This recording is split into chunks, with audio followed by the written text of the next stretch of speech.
السلام علیکم ناظرین، میں حفظہ بہاری آپ کے ساتھ ہم خیر۔ ناظرین، آج میں آپ کو حسن کی کہانی سناؤں گی۔ حسن ایک غریب لڑکا تھا، اس کا نام حسن تھا۔ اس کی ایک چھوٹی بہن تھی۔ حسن کے ماں باپ اس دنیا سے چل بسے تھے۔ حسن کہاں رہتا تھا؟ حسن دہلی شہر، جسے ہندوستان کا دل کہا جاتا ہے، وہاں رہتا تھا۔ لال قلعہ، جامع مسجد، ہمایوں کا مقبرہ، قطب مینار، یہ سب اس بات کی گواہ ہیں کہ شہر کئی 100 سال تک مسلمان حکمرانوں کا پایا تخت رہا۔ اسی دلی شہر میں ایک بزرگ رہتے تھے۔ ان کی خانقاہ شہر سے دور تھی۔ اللہ کے بزرگ بندے، ان کے نام کا چرچا دور دور تک تھا۔ ان سے ملنے، ان سے دعائیں لینے کے لیے اس شہر کے امیر غریب سب جاتے تھے۔ حسن نے ان کا نام سن رکھا تھا۔ ایک دن اس نے سوچا کہ بزرگ سے ملنا چاہیے، ہو سکتا ہے ان کی دعا سے مجھے روز کام ملتا رہے اور میرا سویا ہوا نصیب جاگ اٹھے۔ یہ سوچ کر وہ ایک روز صبح سویرے گھر سے چل پڑا اور شام ہوتے ہوتے آپ کی خانقاہ تک جا پہنچا۔ وہاں دسترخوان بچھا ہوا تھا۔ لنگر مسلمانوں کی روایت ہے۔ لوگ آتے، دسترخوان پر لنگر کرتے، سیر ہو کر کھاتے اور ساتھ آپ کی دعائیں لے جاتے۔ اس وقت فقیر کے دسترخوان پر ہندوستان کے بادشاہ کا بیٹا محمد تغلق بیٹھا کھانا کھا رہا تھا۔ اس کے ساتھ اس کے نوکر چاکر دوست احباب بھی تھی۔ سب نے اچھی طرح کھانا کھایا اور بزرگ سے دعائیں لیں اور اپنے اپنے گھوڑے پر سوار، یہ جا وہ جا۔ حسن خانقاہ کے دروازے پر کھڑا یہ سب تماشا دیکھ رہا تھا، مگر وہ اپنے اندر جانے کی ہمت نہیں کر پا رہا تھا۔ وہ اپنے دل میں سوچ رہا تھا، جہاں شہزادے آتے ہوں وہاں مجھ غریب کو کون پوچھے گا۔ اتنے میں اللہ کے اس نیک بندے نے خادم کو آواز دی۔ خادم ادم سے حاضر ہوا۔ آپ نے کہا، دیکھو ابھی یہاں سے ایک سلطان گیا ہے اور دروازے پر دوسرا سلطان کھڑا ہے۔ وہ اندر آنے سے ڈر رہا ہے، جاؤ اسے اپنے ساتھ اندر لے آؤ۔ خادم خانقاہ کے دروازے پر آیا، یہاں وہاں نظریں دوڑائیں، مگر وہاں اسے کوئی سلطان دکھائی نہیں دیا۔ وہ واپس آیا اور عرض کی، حضور باہر تو کوئی سلطان نہیں۔ آپ مسکرائے اور کہا، جاؤ غور سے دیکھو، دروازے پر ہی کھڑا ہے۔ خادم گیا، دروازے پر غریب حسن کے سوا کوئی دوسرا دکھائی نہ دیا۔ حسن پیوند لگا لباس پہنے ہوئے تھا، بھلا وہ سلطان کیسے ہو سکتا ہے؟ خادم نے سوچا اور ڈرتے ڈرتے آپ کی خدمت میں حاضر ہوا اور نہایت عاجزی سے بولا، حضور دروازے پر تو صرف ایک فقیر کھڑا ہے، اس کے علاوہ وہاں کوئی دوسرا نہیں۔ آپ نے فرمایا، ارے پگلے، وہی سلطان ہے۔ ہماری آنکھیں دیکھ رہی ہیں کہ وہ دکن کا ہونے والا سلطان ہے جو اس وقت ہماری دہلیز پر کھڑا ہے۔ وہ اندر آنے سے جھجک رہا ہے، جاؤ اسے اپنے ساتھ اندر لے آؤ۔ خادم پھر لوٹا، دہلیز تک آیا۔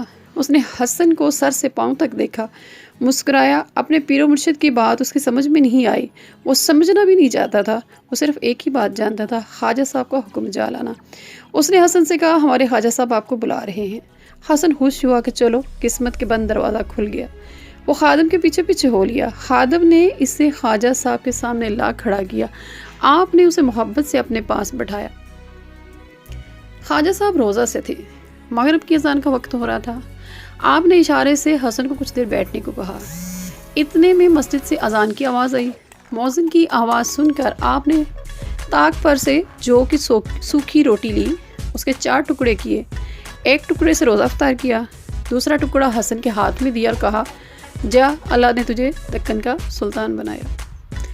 حسن نے ادب سے سلام کیا، روٹی کھائی، آپ کے ساتھ مغرب کی نماز پڑھی اور گھر کی طرف روانہ ہوا۔ وہ چلتے چلتے ہر قدم پر سوچ رہا تھا، سوکھی روٹی کا ٹکڑا، دکن کا سلطان، الہی یہ ماجرا کیا ہے؟ حسن گھر پہنچا، بہن کو حقیقت حال سنائی۔ بہن نے خوش ہو کر کہا، مبارک ہو، خواجہ صاحب نے تجھے خوشخبری سنائی، تو دکن کا سلطان بننے والا ہے۔ دوسرے دن حسن پھر نوکری ڈھونڈنے دہلی کی سڑکیں ناپنے لگا۔ چلتے چلتے اسے ایک ہندو برہمن کی دکان دکھائی دی۔ وہ دکان کے مالک سے ملا، اس کا نام گنگو تھا۔ حسن نے اسے اپنی غریبی کا دکھڑا سنایا۔ گنگو برہمن کو اس پر ترس آیا۔ شہر سے دور گنگو کے کھیت تھے، ان میں سے ایک کھیت بیلوں کی جوڑی، ہل، کھیتی باڑی کا سامان اور 2 مزدور حسن کو دیے اور بیلوں اور مزدوروں کی طرف اشارہ کرتے ہوئے کہا، جا کھیت جوت، اپنی اور اپنی قسمت کی روٹی کھا۔ ساتھ میں کچھ روپے دیے تاکہ آپ جب تک اس کی فصل پک کر تیار نہیں ہوتی اس وقت کھانے پینے کا انتظام ہو جائے۔ حسن نے خوش ہو کر کہا گنگو یہ احسان میں زندگی بھر نہیں بھولتا، اور حسن نے ثابت کر دیا، نہ وہ خواجہ صاحب کو بھولا نہ گنگو کو۔ حسن نے کھیتی باڑی میں کام کرنا شروع کر دیا۔ مزدور حال چلا رہے تھے، اچانک حال زمین کے اندر کسی سخت چیز سے ٹکرایا، بیل وہیں رک گئے۔ مزدور نے حسن کو آواز دی، مالک معلوم ہوتا ہے یہاں زمین کے اندر پتھر ہے جس سے حال ٹکرایا ہے، آپ حکم دیں تو یہاں کی زمین کھودوں۔ حسن نے مزدوروں کے ساتھ مل کر زمین کھودی، وہاں بہت بڑا پتھر تھا، اسے ہٹایا، اس کے نیچے گھڑا تھا اور گھڑے میں تانبے کا چھوٹے منہ والا ایک گھڑا تھا، اس کا منہ کپڑے سے باندھا ہوا تھا۔ حسن نے مزدوروں کی مدد سے گھڑا باہر نکالا، کپڑا کھولا، دیکھ کر وہ حیران ہوا کیونکہ اس میں سونے چاندی کے سکے، ہیرے موتی اور قیمتی پتھر تھے۔ حسن نے مزدوروں کو زمین بند کرنے کے لیے کہا۔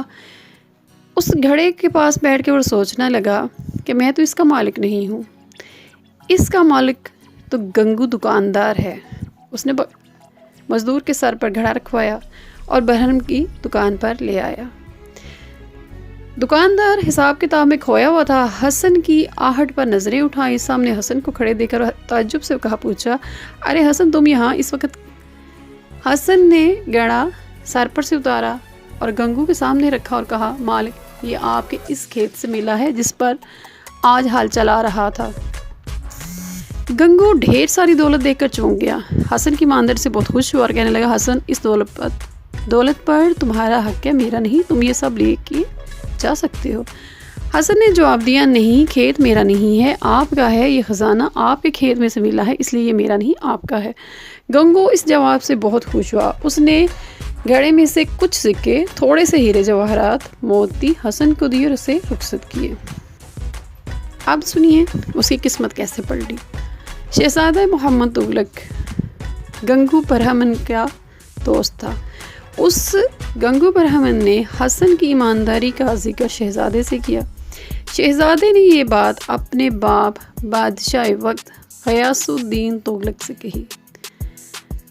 تغلق بادشاہ حسن کی ایمانداری، سچائی اور مالک سے وفاداری دیکھ کر بے حد خوش ہوا، دربار میں بلایا، عزت دی اور اسے امیروں میں شامل کر لیا۔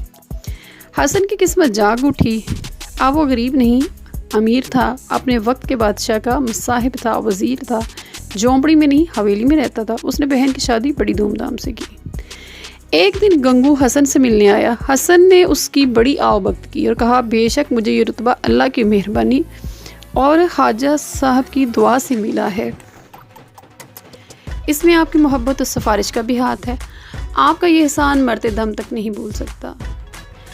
گنگو برہم نے موقع دیکھ کر کہا، حسن تمہارے چہرے بشرے اور پیشانی کو دیکھ کر لگتا ہے کہ ایک روز تم ضرور بادشاہ بنو گے۔ حسن بولا، یہی بات خواجہ صاحب نے کی تھی۔ یہ کہہ کر اس نے خواجہ صاحب والا پورا واقعہ گنگو کو سنایا۔ گنگو برہم نے کہا، خواجہ صاحب نے تمہیں سچی خوشخبری سنائی، آج مجھ سے وعدہ کرو کہ جب تم بادشاہ بنو گے مجھے اور میرے بال بچوں کو نہیں بھولو گے، تم اپنے نام کے ساتھ میرا نام جوڑو گے تاکہ تاریخ میں تمہارے نام کے ساتھ میں بھی زندہ رہ سکوں، اور میرے بعد میرے بال بچوں کا بھی ایسے ہی خیال رکھنا جیسا کہ میں نے تمہارا خیال رکھا۔ حسن نے گنگو برہم سے ہاتھ ملایا اور دونوں کی باتیں مان لی۔ ہندی میں شمال کو اتر اور جنوب کو دکن کہتے ہیں۔ دہلی کے بادشاہ فیروز تغلق نے اپنی حکومت اتر سے دکن تک پھیلائی تھی، یہی دکن بعد میں دکن کے نام سے مشہور ہوا۔ اتر میں رہ کر دکن کا راج پاٹ سنبھالنا مشکل کام تھا۔ بادشاہ نے بہت سوچ سمجھ حسن کو صوبے دار بنا کر دہلی سے دکن بھیجا۔ صوبے دار مطلب آج کے دور میں گورنر۔ حسن دکن پہنچا، اس نے بہت ہی ایمانداری، سچائی اور پوری لگن سے وہاں کا انتظام سنبھالا، لوگوں کے دکھ درد کا خیال رکھا، غریبوں سے ہمدردی، کمزوروں کی مدد، ستائے ہوئے لوگوں کی فریادیں سنی، انہیں انصاف دیا۔ اس طرح اس نے دکن کے لوگوں کا دل جیتے۔ پھر تاریخ میں ایک دن وہ بھی آیا کہ دکن کی بادشاہ حسن کے حصے میں آ گئی۔ وہ علاؤدین حسن گنگو بہنی کے نام سے دکن کا سلطان بنا۔ اسی طرح خواجہ صاحب نے آنے والے وقت سے پہلے حسن کو جو خوشخبری سنائی تھی وہ حرف بحرف سچ ثابت ہوئی۔ اب میں آپ کو بتاتی ہوں خواجہ صاحب کون تھے۔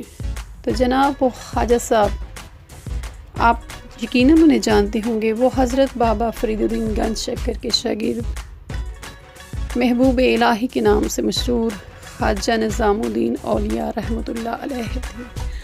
آج بھی دہلی میں بستی نظام الدین بہت مشہور ہے، یہی آپ کی خانقاہ تھی اور آج یہی آپ کی آخری آرام گاہ بھی ہے۔